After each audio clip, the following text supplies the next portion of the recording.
பிரித்தானியாவில் கடந்த சில மாதங்களாக பணவீக்க விகிதம் மாற்றமில்லாமல் ஒரே அளவில் நீடித்து வருவதாக பேங்க் ஆஃப் இங்கிலாந்து தெரிவித்துள்ளது. எனினும் உலகளாவிய நிகழ்வுகளின் தாமதமான தாக்கத்தால் வரும் மாதங்களில் சூப்பர் மார்க்கெட் பொருட்களின் விலை அதிகரிக்கக்கூடும் என்று எச்சரிக்கப்பட்டுள்ளது.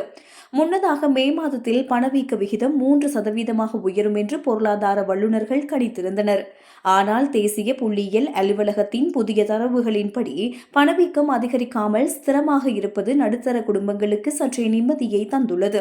மத்திய கிழக்கு நாடுகளின் போர் சூழல் உலகளவில் விலையேற்றத்தை ஏற்படுத்தினாலும் நமது சரியான பொருளாதார திட்டமிடலால் பிரித்தானியாவின் பணவீக்கம் கட்டுக்குள் உள்ளது என்று நிதியமைச்சர் ரேச்சல் ரீவ்ஸ் தெரிவித்துள்ளார். எனினும் ஹார்மோஸ் நீரிணை மூடப்பட்டுள்ளதால் ஏற்பட்டுள்ள பணவீக்கத்தின் தாக்கம் இன்னும் சில்லறை விற்பனை விலையில் எதிரொலிக்கவில்லை என்று உணவு மற்றும் பானங்கள் கூட்டமைப்பின் தலைமை நிர்வாகி கரேன் பெட்ஸ் கூறியுள்ளார். விவசாயிகள், உற்பத்தியாளர்கள் சந்திக்கும் கூடுதல் செலவுகள் வாடிக்கையாளர்களின் கைக்கு வர சில மாதங்கள் ஆகும். இதனால் இந்த ஆண்டின் இறுதியிலும் அடுத்த ஆண்டிலும் உணவுப் பொருட்களின் பணவீக்கம் மீண்டும் அதிகரிக்க வாய்ப்புள்ளது என வல்லுநர்கள் கணித்துள்ளனர். குறிப்பாக சமையல் எண்ணெய், தேயிலை, காஃபி, அரிசி, சர்க்கரை, பால், இறைச்சி மற்றும் பால் உள்ளிட்ட அத்தியாவசிய பொருட்களின் விலைகள் உயரும் அபாயம் உள்ளது.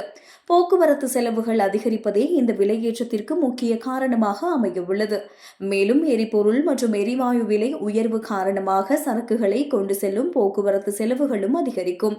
இதனால் ஏற்படும் கூடுதல் செலவினங்களை சில்லறை வர்த்தக நிறுவனங்கள் தங்களின் லாப வரம்பை பாதிக்காத வகையில் இறுதியில் நுகர்வோர் மீதே சுமத்த நேரிடும் என்றும் சந்தை ஆய்வாளர்கள் எச்சரித்துள்ளனர்.